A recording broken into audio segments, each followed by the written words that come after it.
Hello friends, कैसे हैं आप सब। मैं हूं विश्व।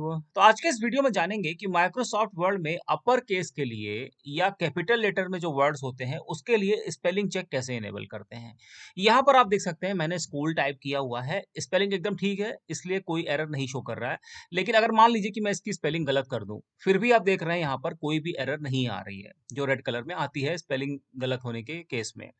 तो इसको कैसे इनेबल करते हैं, इसके लिए हमको लेफ्ट साइड में ऊपर के रिबन में फाइल टैब पे जाना है। ये रहा फाइल टैब, इस पे क्लिक कर दीजिए।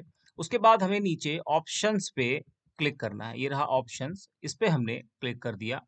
तो कुछ वर्ड ऑप्शन में कुछ ऐसा विंडो यहाँ पर ओपन होगा। अब यहाँ पर हमें क्लिक करना है प्रूफिंग पे। आप देख रहे हो तीसरा ऑप्शन प्रूफिंग है, इस पे क्लिक कर दीजिए। अब यहाँ पर देखिए राइट साइड में ignore words in upper case, ये यहाँ पे जो टिक मार्क लगा है इस टिक मार्क को हटा दीजिए।